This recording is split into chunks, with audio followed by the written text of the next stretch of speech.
learners, selamat datang kembali di Wagomu Japanese Class bersama aku, Manda. Apa kabar teman-teman semua? Masih semangat dong ya belajar bahasa Jepangnya?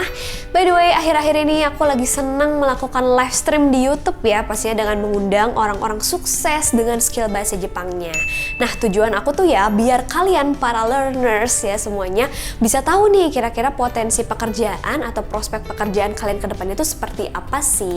Dan pastinya juga biar teman-teman semua lebih termotivasi belajar di Wagomu Japanese Class. Nah, kalau misalkan kalian punya ide kedepannya siapa sih yang harus Manda undang jadi narasumber untuk streaming di YouTube kita, kamu boleh komen aja di bawah. Atau mungkin kalian punya ide juga materi-materi apa lagi sih yang perlu dibahas berikutnya, silahkan komen juga di bawah ya. Nah, ngomongin soal grup WA Premium nih teman-teman, untuk bulan kedua ini Manda bakalan bikin materinya lebih ringan dan lebih santai ya. Sesekali juga kita bakalan review materi-materi yang sudah pernah kita pelajari sebelumnya nih ya. Itu tujuannya biar teman-teman semua lebih nangkep materinya dan lebih paham pastinya. Jadi kalau kita belajar sebuah buku itu bukan tentang cepet hatam doang guys, bukan seperti itu. Tapi sesekali kita harus baca-baca lagi materi-materi dalam buku tersebut ya. Jadi kalau misalkan kalian nih ketemu sebuah tulisan dalam bahasa Jepang, atau kalian ngobrol dengan native speaker berbahasa Jepang, atau ketemu dengan orang Jepangnya langsung, jadi kalian tahu gimana caranya merespon baik secara lisan maupun secara tulisan, karena memang itulah esensi penting dari skill berbahasa Jepang yang sedang kita pelajari saat ini guys. By the way, kalian sudah paham kan cara menyebutkan jam dan rumus sakti pola kalimat dengan fungsi keterangan SKP?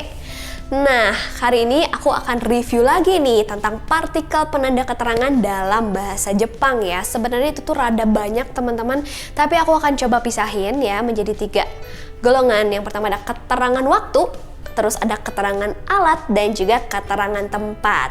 Tapi seperti yang aku bilang tadi, itu sebenarnya masih ada lagi sih keterangan-keterangan yang lainnya. Tapi kalau kalian sudah memahami 3 jenis keterangan ini beserta partikel-partikelnya, wah Manda jamin deh teman-teman auto jago bahasa Jepangnya.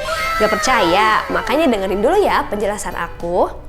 Dan kalau kalian udah sampai di materi ini, asumsiku adalah teman-teman semua udah paham tentang konsep kalimat dalam bahasa Jepang. Nah, buat teman-teman yang belum tahu atau belum paham, silakan kalian ulangin lagi nih materi yang ini guys, tentang cara menggabungkan kata dalam bahasa Jepang. Punya sebuah rumus nih untuk menggabungkan kata benda dengan kata benda lagi, kita tinggal menyelipkan no di dalamnya, di tengah-tengahnya seperti rumus ini teman-teman.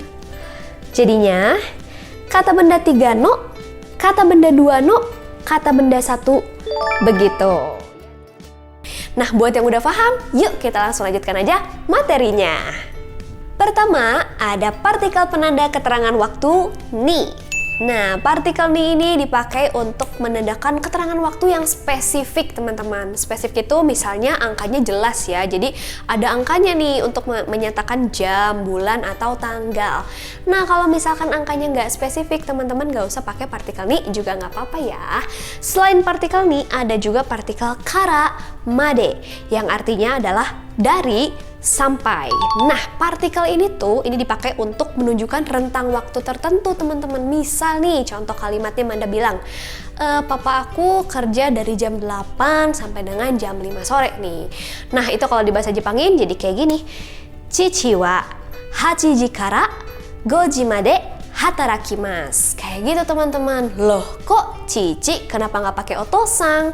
Iyalah, kan aku lagi nyebutin papa aku sendiri. Nah, buat teman-teman yang belum paham cara menyebutkan anggota-anggota keluarga gitu, teman-teman bisa lihat lagi materi yang udah ada di grup WA Premium ya. Cuma ada di situ loh. Makanya yang belum join grup WA Premium Wagomu Japanese Class, langsung kontak nomor WA aku di sini ya. Join. Udah promosi mulu. Partikel karamade juga bisa digunakan untuk menyebutkan perpindahan lokasi atau menunjukkan perpindahan lokasi. Misalnya nih guys, aku mau bilang, kalau naik pesawat dari Jakarta ke Tokyo, kita perlu waktu berapa jam ya? Bahasa Jepangnya, Jakarta kara Tokyo made hikouki de nanjikan kakarimasu ka? Nah, di sini kita dapat vocab baru, nanjikan, berapa jam, kakarimas, menghabiskan atau membutuhkan. Kayak gitu guys contoh kalimatnya. Nah ini juga si nanjikan kakarimasu ini tuh bisa kalian replace atau bisa kalian ganti dengan pertanyaan apapun. Jadi fleksibel banget ya si pola kalimat karamade ini tuh ya guys. Nah misalkan aku bikin lagi nih contoh kalimat seperti ini. Kalau dari sini ke Tokyo Tower itu gimana sih caranya? Bahasa Jepangnya, Koko kara Tokyo Tower made doyatte imasu ka? Nah, kita dapat vocab baru lagi, doyatte. Doyatte itu artinya bagaimana sih caranya? Kayak gitu guys. Pesan aku buat teman-teman yang beneran baru belajar bahasa Jepang, mending jangan sok-sokan nanya pakai kata doyate sama orang Jepang. Kenapa coba? Karena kalau kalian nanya pakai doyate alias gimana sih caranya, wah itu jawabannya bisa panjang banget teman-teman, bisa sepanjang pidato 2 lembar esai. Waduh, gimana tuh kalau dijawab kayak gitu kan?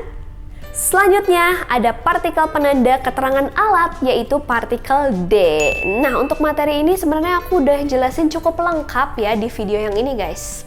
Yaitu di materi tentang cara menyebutkan jam dan rumus sakti pola kalimat dengan fungsi keterangan SKP ya. Jadi di materi ini ada semua, silahkan kalian lihat aja guys. Dalam artian detail angkanya tuh muncul guys. Seperti misalkan kemarinnya tuh jam berapa sih, minggu lalunya tuh hari apa sih, bulan depannya tuh tanggal berapa sih, dan seterusnya. Itu wajib kalian tambahkan partikel nih seperti di rumus ini ya teman-teman. Dan untuk kali ini Manda akan menjelaskan fungsi lainnya dari partikel D, yaitu untuk menanyakan sesuatu dalam bahasa asing. Misalnya Manda mau tanya nih, Ohayo itu bahasa Inggrisnya apa ya? Kayak gitu. Nah ini dalam bahasa Jepang menjadi Ohayo wa eigo de nan desu ka? Nah, kita dapat vocab baru guys. Nandeska. Nandeska ini artinya adalah apa ya? Atau apa sih? Kayak gitu. Untuk kata nan atau nani sendiri ini artinya sama ya. Artinya adalah apa? Nah, buat kalian yang suka lihat TikTok J-Class, suka ngepoin TikTok J-Class, pasti kalian sudah lihat penjelasan Hikaru tentang nan atau nani ya. Ada di sana semua guys.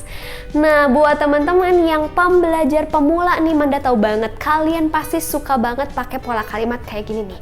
Bla bla bla wa nihongo de nan desu ka? Yang artinya ini tuh bahasa Jepangnya apa sih? Ini tuh bahasa Jepangnya apa sih? Kayak gitu. Sebenarnya pola kalimat kayak gitu tuh bagus kalau kalian lagi chat-chatan secara langsung. Kayak gini, misalnya kamu ngobrol sama aku, tanya langsung, is okay guys. Itu bagus-bagus aja buat melatih komunikasi. Tapi kalau kalian nanyanya via chat, waduh, itu langsung kelihatan kalian tuh pemalas teman-teman. Karena kan kalau lagi pegang HP kalian bisa tanya Mbah Google dulu, ya kan? Ada semua di sana. Jangan sampai kalian niatnya mau komunikasi, tapi kesannya malah jadi pemalas. Kan nggak asik ya guys. Berikutnya ada partikel penanda keterangan tempat ya. Ada e, ni, de, dan wo. Kok banyak banget ya? Kapan sih kita pakai e, kapan kita pakai ni, kapan pakai de, kapan pakai wo? Sebenarnya ini simpel banget, ada triknya teman-teman. Jadi itu semua tuh bergantung dari gerakan kata kerjanya. Kalau misalkan aku jelasin semua di sini kayaknya bakal panjang banget, tapi tenang saja karena aku udah bikin shortcutnya. Jadi aku udah bikin materinya di video ini. Materi tentang partikel part 2 ya teman-teman, langsung aja ditonton. Jadi, gakoe ikimasu. Seperti itu karena menuju, jadi pakainya e. Oke, selanjutnya kalau mau bilang aku masuk sekolah, berarti asumsinya aku baru masuk menjadi siswa baru, seperti itu. Bahasa Jepangnya menjadi gakko ni nyugaku shimasu. Nah, so gimana teman-teman? Belajar partikel pakai cara seperti ini pastinya jadi lebih masuk kan ke otak kalian. Jangan bilang ini susah ya guys, karena ini tuh gampang banget asal kalian tahu cara belajarnya. Nah di video yang tadi tuh sebenarnya ada 6 kalimat soal yang aku kasih buat kalian, dimana kalian harus lengkapin partikel apa sih di kalimat tersebut. Nah coba kalian tulis lagi kalimatnya beserta partikelnya di Instastory. Jangan lupa untuk pakai hiragana dan katakana ya, jangan pakai romaji, dan juga tag J-Class ID. Nanti Manda bantu koreksi ya, biar kalian jadi makin pintar pastinya. Ya teman-teman, mungkin itu aja materi buat video kali ini. Semoga bermanfaat buat teman-teman semua, jadi makin pinter bahasa Jepangnya. Jangan lupa pastikan kalian like, komen, dan share video ini ke teman-teman kalian, terutama yang mau belajar bahasa Jepang. Dan pastikan kalian subscribe supaya gak ketinggalan video-video aku berikutnya guys. Kalau gitu kita ketemu lagi di lesson berikutnya. Aku Manda, arigato, matane!